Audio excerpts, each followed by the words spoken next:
Boa noite a todos. Aqui estamos mais uma vez para juntos podermos estudar o nosso Evangelho.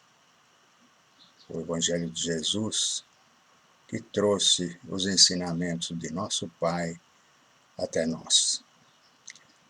Nessa noite, hoje, terça-feira, 26 de janeiro de 2021, aqui estamos mais uma vez para juntos estudarmos esses ensinamentos. E vamos então, nesse instante, todos elevando o nosso pensamento até Deus, nosso Pai, esse Pai de infinito amor, de bondade, esse Pai amoroso, e a Jesus, esse nosso Mestre tão carinhoso, que aqui esteve entre nós, trazendo os ensinamentos. E nesta noite, com os nossos corações renovados por essas palavras, por esses ensinamentos, vamos também rogando a Deus, nosso Pai, que possa expandir o nosso entendimento, o nosso raciocínio, auxiliado pelos nossos amigos espirituais, pelos nossos mentores pessoais, para que assim possamos introspectar esses mesmos ensinamentos, fazendo com que eles façam parte de nossa vida, de nossa conduta, de nossos pensamentos, de nossas palavras, distribuindo assim e semeando o amor que Ele tanto nos deu e nos dá até hoje. Nessa noite, então, vamos estudar o capítulo 93 do livrinho que vimos adotando, que é Caminho, Verdade e Vida, que é uma psicografia de Francisco Cândido Xavier, ditada pelo seu grande amigo e mentor Emmanuel. E a lição de hoje tem como título Alegria Cristã.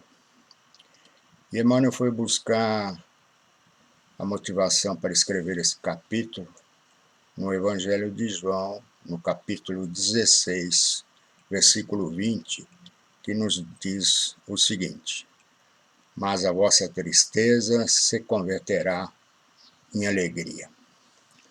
Para que nós possamos entender um pouco mais o que esse versículo traz e como Emmanuel desenvolveu o capítulo, vamos nos reportar ao Evangelho de João, no capítulo 16, nos versículos 16 até o versículo 20, onde nos diz o seguinte: esse versículo está contido no capítulo onde João fala de Jesus sobre os discípulos e o mundo.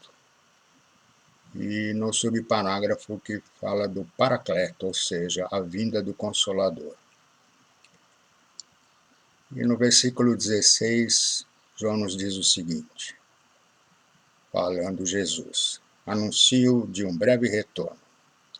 Um pouco de tempo e já não me vereis. Mais um pouco de tempo ainda me vereis. Disseram entre si de seus discípulos: que é isto que ele nos diz? Um pouco e não me vereis, e novamente um pouco e me vereis. E vou para o Pai. Eles diziam: que é um pouco? Não sabemos do que ele fala. Compreendeu Jesus que queriam interrogá-lo. E lhes disse: vós vos interrogais sobre o que eu disse. Um pouco de tempo e já não me vereis, mais um pouco ainda e me vereis. Em verdade vos digo, chorareis e vos lamentareis, mas o mundo se alegrará. Vós vos entristecereis, mas a vossa tristeza se transformará em alegria. Que é o versículo que Emmanuel utiliza para desenvolver o raciocínio a respeito deste capítulo denominado Alegria Cristã. Logicamente, Jesus fala aqui de uma maneira bastante metafórica a respeito da sua ida, da sua volta e a respeito de que o mundo se alegraria. Logicamente, ele está se referindo aos ensinamentos, ao Evangelho que seria divulgado pelo mundo afora, anos e séculos depois, como é feito até hoje. E Emmanuel, então, nos traz, na sua interpretação, as seguintes palavras. Nas horas que precederam a agonia da cruz, os discípulos não conseguiam disfarçar a dor, o desapontamento. Estavam tristes, como pessoas humanas, não entendiam outras vitórias que não fossem as da terra. Mas Jesus, com vigorosa serenidade, exortava-os. Na verdade vos digo, que vós chorareis e vos lamentareis. O mundo se alegrará e vós estareis tristes, mas a vossa tristeza se converterá em alegria. Através dos séculos, viu-se no Evangelho um conjunto de notícias dolorosas. Um Salvador abnegado e puro conduzido ao madeiro infame. Destinado esse madeiro aos infames discípulos debandados. Perseguições sem conta, martírios e lágrimas para todos os seus seguidores. No entanto, essa pesada bagagem de sofrimentos constitui os alicerces de uma vida superior, repleta de paz e alegria. Essas dores representam auxílio de Deus à terra estéril dos corações humanos. Chegam como adubo divino aos sentimentos das criaturas terrestres, para que de pântanos desprezados nasçam lírios de esperança. Os inquietos salvadores da política e da ciência na crosta planetária receitam repouso e prazer a fim de que o espírito chore depois. Por tempo indeterminado, atirado aos desvãos sombrios da consciência ferida pelas atitudes criminosas. Cristo, porém, evidenciando suprema sabedoria, ensinou a ordem natural para a aquisição das alegrias eternas, demonstrando que fornecer caprichos satisfeitos, sem advertência e medida às criaturas do mundo, no presente estado evolutivo, é depor substâncias perigosas em mãos infantis. Por esse motivo, reservou trabalhos e sacrifícios aos companheiros amados para que se não perdessem na ilusão e chegassem à vida real com valioso patrimônio de estáveis edificações. Eis porque a alegria cristã não consta de prazeres da inconsciência, mas da sublime certeza de que todas as dores são caminhos para júbilos imortais. Esta é uma lição profunda que nos convida a uma reflexão bastante intensa e carinhosa. Porque quando Jesus nos fala que nós nos entristeceremos e que nós colheremos alegria à frente, é difícil nós conseguirmos entender o significado das suas palavras.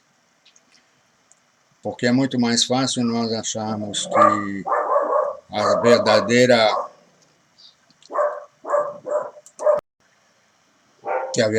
alegria é aquela que nos fala Emmanuel, que os inquietos salvadores da política e da ciência na crosta planetária nos receitam repouso e prazer a fim de que o espírito chore depois. Na realidade, as alegrias temporárias ou mundanas nos dá a impressão de que essa sim é a grande satisfação e felicidade de nossas vidas. As alegrias que, eventualmente, as coisas materiais nos propiciam e que vivemos correndo atrás de poder angariar mais e mais coisas para que possam satisfazer, obviamente, momentaneamente, as nossas satisfações temporárias. Quando, na realidade, o que nos diz Emmanuel, o que nos fala Jesus, é que a verdadeira alegria, como ele chama aqui, na ordem natural para a aquisição das alegrias eternas, são aquelas que nos limitam, que nos dão medidas, que nos disciplinam, que nos orientam a realizarmos coisas, a realizarmos condutas e a possuirmos pensamentos que estejam sintonizados com os ensinamentos que Jesus trouxe até nós. Apesar das dores, dos sacrifícios, muitas das vezes das incompreensões que nós temos com relação a esses momentos, sejam dores às vezes oriundas dos nossos equívocos sobre os aspectos materiais, financeiros, como também as dores de ordem física que enfrentamos com relação a doenças, com relação a dificuldades físicas que possuímos, que podem eventualmente nos dar uma ideia errônea sobre o que é verdadeiramente amor, e principalmente o amor do Pai para conosco, nos fazendo nos colocarmos em dúvidas com relação aos ensinamentos que Jesus vivia propagando. Quantas vezes nos revoltamos contra nosso Pai? Quantas vezes nos revoltamos contra Jesus em função das dificuldades que enfrentamos, achando que nada daquilo é verdadeiro? Pois para construirmos a fé verdadeira, alicerçada, estruturada, é necessário confiar. Não acreditar, mas confiar. Confiar sabendo que Deus é infinito amor. Que o amor que sequer podemos imaginar está presente em tudo e em todos ao nosso redor, permanentemente, 24 horas por dia. Desde o dia que aqui chegamos, inclusive no dia que retornamos à nossa casa espiritual. Que os ensinamentos que Jesus trouxe são os ensinamentos que Deus entregou a ele, para que ele pudesse plantar essa semente nos corações dos homens, fazendo florescer o seu evangelho através dos tempos. E hoje, ainda 2000 anos depois, estudamos e discutimos esses mesmos ensinamentos, com as várias interpretações, trazendo assim ensinamentos, trazendo assim compreensões diversas a respeito daquilo que nós devemos ter como conduta, como ação, seja conosco mesmo, seja com nossos familiares, seja com o nosso círculo social de convívio, o nosso círculo profissional. Esse amor que está presente traz exatamente esses percalços, esses reveses, para que nós possamos vagarosamente ir aprendendo e melhorar a nossa visão com relação aos ensinamentos de ordem espiritual. É necessário passar por essas lições, muitas vezes adversas, para que possamos fortalecer o nosso espírito, para que possamos fortalecer a nossa compreensão, o nosso entendimento, a nossa visão de mundo espiritual. Jesus, durante a sua estada entre nós, sempre tinha como bandeira justiça e amor, mostrando a cada um de nós fatos e costumes que fugiam do grande ensinamento de amor que ele trazia. O respeito ao próximo, desculpe, a derrubada de hábitos e costumes que em nada significavam para Deus. Como exemplo, nós temos a circuncisão, nós temos o trabalho ao sábado, mostrando que muito mais valioso do que deixar trabalhar ao sábado para cultuar a Deus, era muito mais importante acudir o próximo em amor e em necessidade, mesmo que nesse sábado, como cultivavam na época, guardá-lo para louvar a Deus. Então, que possamos nós pensarmos no seguinte aspecto, que cada revés que vencemos, que cada dificuldade que encontramos soluções, que cada pedra no nosso caminho, toda vez que nós contornarmos essas pedras, encontrarmos as soluções para as dificuldades, ou vencemos os reveses, ou vencemos inclusive as nossas doenças físicas, estamos aprendendo, porque é a lição de amor que Deus traz para cada um de nós, para fortalecer o nosso espírito, fortalecer a nossa alma, dar-nos uma melhor compreensão do que é importante. É importante que nós exatamente tenhamos esse amor crescendo dentro de nós, obedecendo aos ensinamentos e às leis divinas. Temos inúmeros exemplos de pessoas altamente espiritualizadas, que passaram por dores, sofrimentos, perseguições, injustiças, mas praticavam o amor de uma maneira tão suave, tão serena, tão lindamente exercido, que nos coloca exatamente a refletir sobre o que Emmanuel nos traz aqui e o significado de que Jesus disse aos discípulos e aos apóstolos há 2000 anos atrás. Vos entristecereis, mas vos alegrareis adiante. Espíritos como Gandhi, espíritos como Chico Xavier, espíritos como Martin Luther King,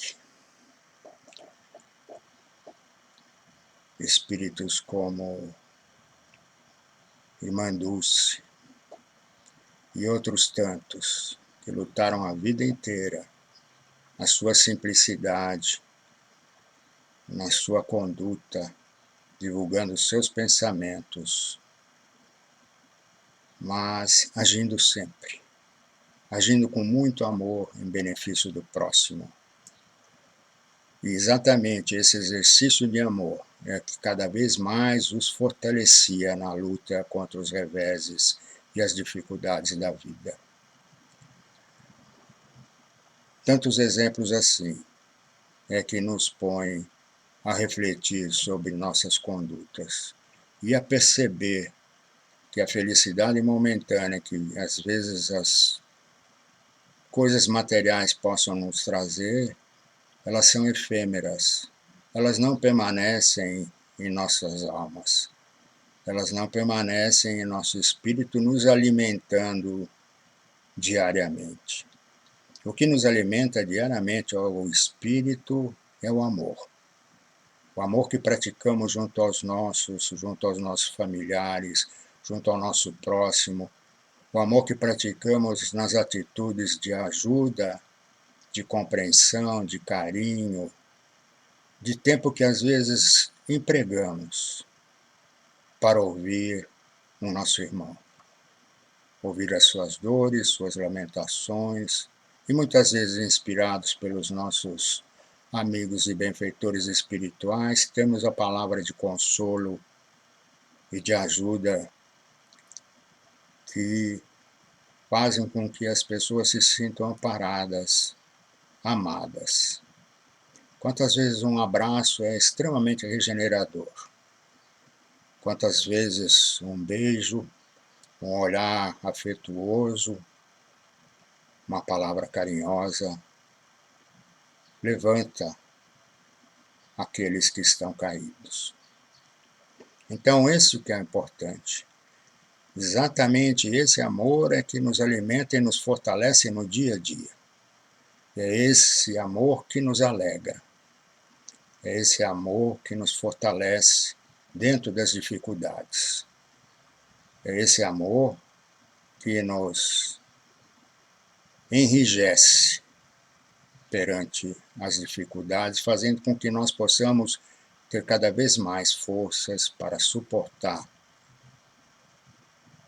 eventuais ventos e tempestades. Assim é que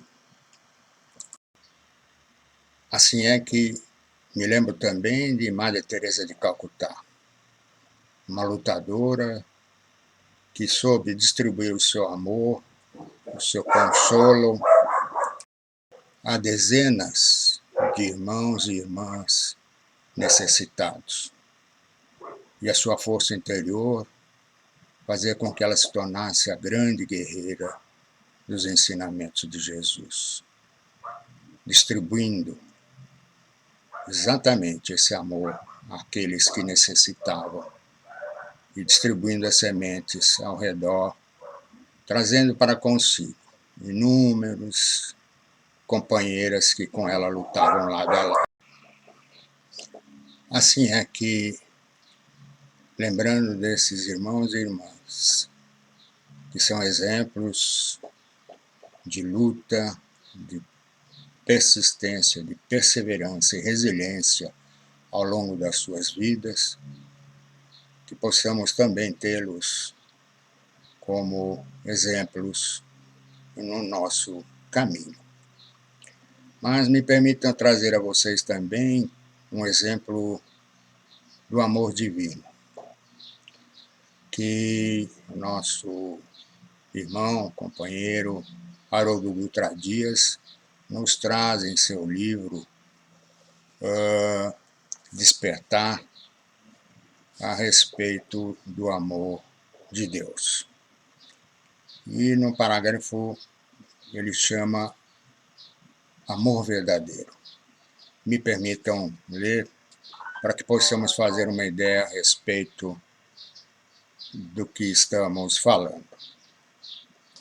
Diz Haroldo no seu livro: o mais importante é que a escolha de Jesus jamais se baseou no fato de Simão ter ou não ter imperfeições. Aqui falando de Simão Pedro. Jesus sabia das imperfeições de Simão, todavia o elegeu para ser o líder dos apóstolos, e o elegeu antes mesmo de ele o negar, sabendo que ele o faria. Aqui vem o segundo ponto que precisamos entender, no que se refere ao ato de amar. Uma mãe, por exemplo, ama mais seu filho hoje do que quando ele não sabia andar?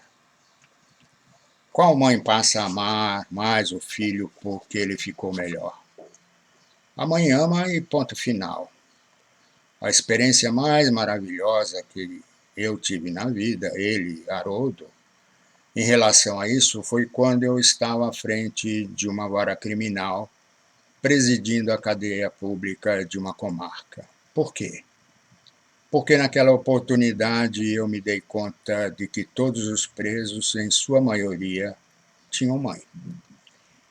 Eu sentenciava, prendia e logo a mãe chegava. E naqueles momentos eu podia testemunhar realmente o amor. Porque o amor verdadeiro não espera que o ser amado esteja perfeito ou que ele melhore para ser amado. Isso não é amor, isso é concurso. Fique melhor, desempenhe mais, assim você faz a prova, e se for bem sucedido, eu te amarei. O amor não aguarda desempenho. O que isso quer dizer? Quer dizer que você já é amado por Deus e ponto final. Você sempre foi amado. E não há tolice, estupidez, maldade ou crueldade que você faça que seja capaz de diminuir 1 centímetro do amor que Deus tem por você. Não perca tempo provocando Deus. Tudo o que fizer em termos de bobagem, loucura, crueldade, trará sofrimento somente para você. Entretanto, o amor de Deus não vai mudar em nada. Você não precisa virar um anjo para ser amado, pois já é amado. Você não é capaz de alterar os atributos de Deus. Nós ainda não conseguimos entender essa verdade, porque o nosso amor ainda é um amor comerciante, um amor de retribuição. Mas o amor divino é fonte que jorra, porque Deus é o amor da criação. Ele é perfeição e amor supremos, e permanece nos amando independentemente do nível de evolução em que estamos ou os equívocos que porventura estejamos cometendo. Assim é que, apesar de todos os reveses, de todas as dificuldades, de todos os percalços que estruturam a nossa alma, que estruturam a nossa fé, isso tudo é propiciado para que nós possamos ter a oportunidade de evoluirmos moral e espiritualmente.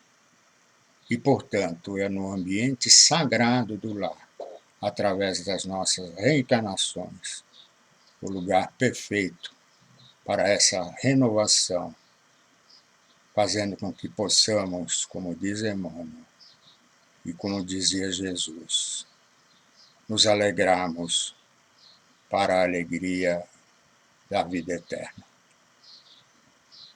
Que assim seja. Quero agradecer mais uma vez a oportunidade que nos é dado e desejar a todos uma linda e maravilhosa semana, para que os nossos corações possam estar sempre iluminados e abraçados pelo amor infinito de Deus e pela paz de Jesus. Muito obrigado e até a próxima oportunidade.